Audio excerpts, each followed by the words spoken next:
What's up guys, Magnolia Mo here on this wonderful Sunday when the New York Yankees are in the World Series for the first time in 15 years. Let's talk about Dolby Atmos music versus Auro-3D music. In this video, I want to go over the setup process for Auro-3D, right? In order to upmix or to play Auro-3D content on your AVR processor, I'm going to use my Marantz 8805A and show you how I have that set up. And then I'm going to actually use the only disc that I have that has a Dolby Atmos and an Auro-3D, native Auro-3D track. And I'm also going to talk about upmixing as well. All right, so let's get on with it. Granted, here in the US, the content that we have available in Auro-3D is fairly, or I would say substantially limited, right? There's just a few discs that are available on Amazon, and I believe I've bought them all. The first disc that I have is the Haydn-Portrait. This is available in Auro-3D 9.0, not 9.1. Then I have Live in Brenin, the BBB featuring Bernie Drizel Live in Bernin disc. This one is encoded with the 9.1 native Auro-3D mix. This is the second one. The third one that I have is the Mondo Diao. This one also is a 9.1 Auro-3D native mix. Lyrics are a little questionable, but that's neither here nor there. Not judging it, but just from a music perspective, it's pretty good. And then the only other Dolby Atmos disc that I have in music, Dolby Atmos music, is the Pink Floyd Dark Side of the Moon, which is a Dolby Atmos mix. It's their 50th anniversary. I did a review of this as well. And then finally, Feel Like Making Live, Bob James Trio. This is a Dolby Atmos music mix as well as an 11.1 Auro-3D mix. And this is the disc that I'm going to use to do a direct comparison between the Dolby Atmos and Auro-3D. Alright, so this is how you set up Auro-3D. You have to play content that's in Auro-3D. So this disc right here has Dolby Atmos True HD and Auro-3D in DTS HD Master Audio as your mat, right? In order to get Auro-3D set up correctly, this is what you have to do. Go into audio. So you have to play an Auro-3D source. Go into audio. Go into surround parameter. And right here, Auro-3D mode is the key right here. You have to change that to channel expansion. Okay? If you don't do that, let me show you what happens. So it's playing in Auro-3D right now. So I'm going to show you right here. So the signal is Auro-3D DTS HD Master Audio. Alright, and I have dynamic EQ and dynamic volume, all of that turned off. Now you see right here, this is an 11.1 Auro-3D mix, right? No front wides and no top surround and surround back. So going over to just the direct mode, you're not going to engage the top middles. Okay, if you have a 6 height speaker setup. So I have front heights, rear heights, and top middles.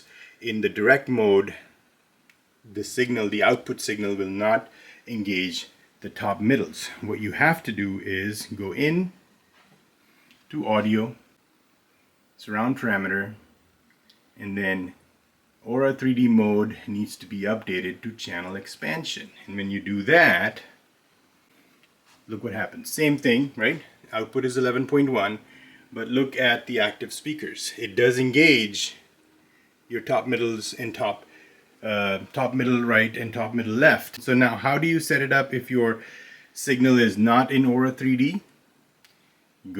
So in this case, I'm going to select Dolby Atmos.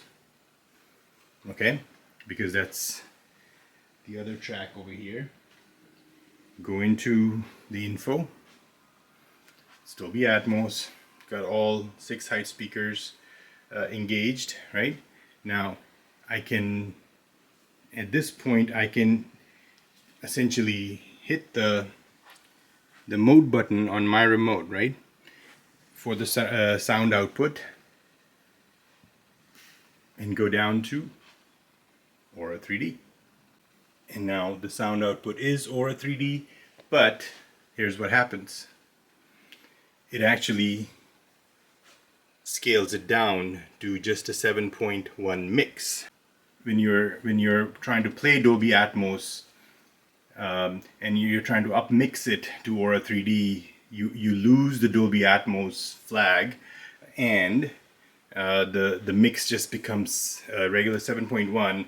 But obviously, you know, Auro-3D is going to upmix using that 7.1 track into, you know, your height speakers and so on and so forth.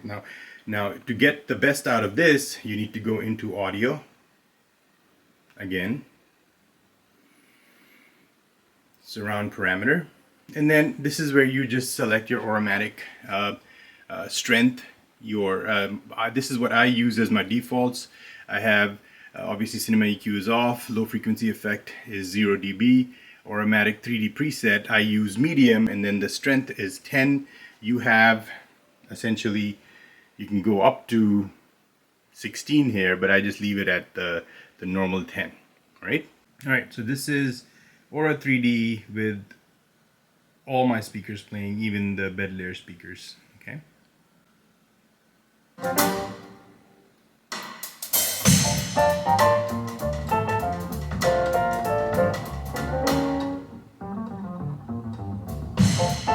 This is Dolby Atmos with just the height speakers only.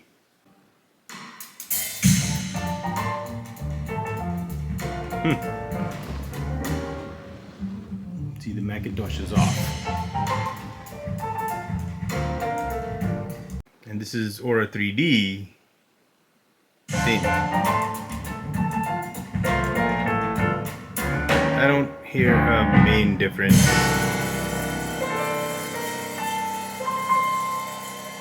Rewind this. So what I hear in this track is this. So the piano seems to be in all the height speakers, but the drums or the cymbals and the hi-hat I can hear in the top, the front height is where that is coming from primarily. The piano is shifted to the left as far as the height is concerned, and that makes sense. It's pretty good. Alright, let's switch this back to Dolby Atmos and see if there are any major differences. Same thing, hearing the piano shifted to the left, hearing the cymbals and the drums and the hi-hat on the right side, but front height right. Now, that's where he is placed, the drummer, right? And the piano is to our side. Makes perfect sense to me. And this is, you know, they're playing in a in a venue that has high ceilings, right?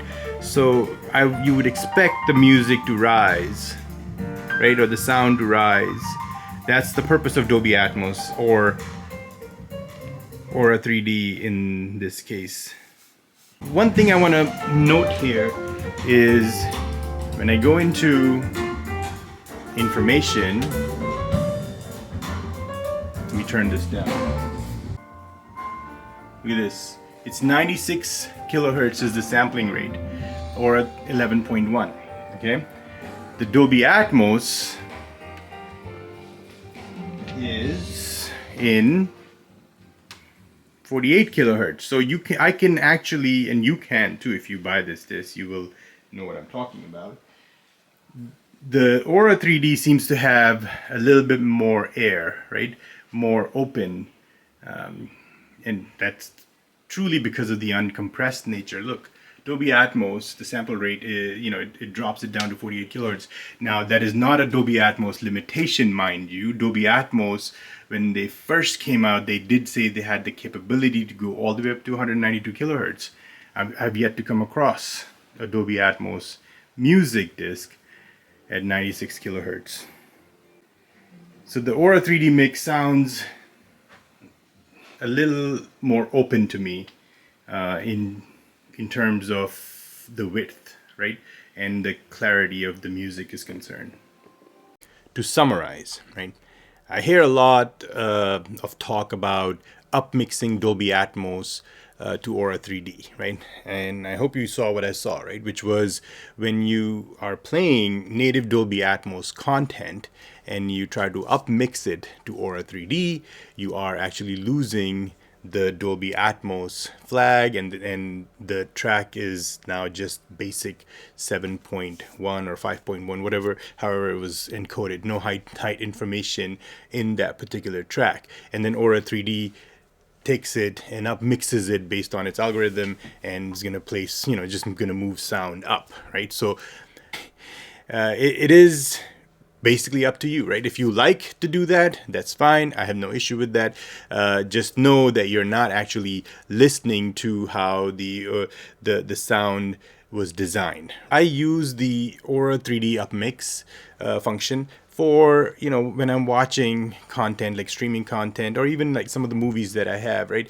There were pre Dolby Atmos, pre DTS-X that are just in basic Dolby True HD or DTS Master Audio, right? Or even like Dolby Digital Plus on streaming, and I use Auro-3D to upmix that content. So there is definitely a place for Auro-3D, right? You can use it to upmix a track that is, just your basic 5.1, 7.1 track, right? Like our old Blu-ray discs used to have. Just for fun, you could do it, right? Or you can take multi-channel music, right? I have SACDs and DVD audio that sometimes I'll engage Auro-3D just to get the overall height effects, I guess, simulated in there, knowing that that's not how the recording is meant to be, right? So that's just, again, it's completely up to you all, like how you want to listen to it. It's a preference, right? It's all preference, and you can use it, you can enjoy it the way it is. So there's nothing wrong with that. But just know that if it's Dolby Atmos, you are actually losing all of the height information that was originally encoded, or DTS-X for that matter. And then the second thing that I want to call out is Auro-3D music, right? Is in all of these discs, it's in 96 kilohertz or higher, okay? I have yet to see a Dolby Atmos music disc. I only have one, which is your Pink Floyd, but then on Tidal I've listened to Dolby Atmos music, and it's all 48 kilohertz, right? So it's compressed. It's not uncompressed like Auro-3D does. I know and I understand, once I'm putting putting it through my processor, Odyssey is going to scale it down to 48 kilohertz. But the point is, it is still a recording that is in a higher sample rate, right? And you can hear the difference. And if you don't believe me, you can buy the disc and you can try it out for yourself. If it's, the Auro-3D mix has a higher sample rate, which then in turn, when I'm listening to it and comparing it to Dolby Atmos, there seems to be just more openness to the overall sound, right? There's more air around some of the instruments, right? There's more separation, but very slightly, okay? It's not like night and day difference, but it's ever so slight, but you could tell it's there.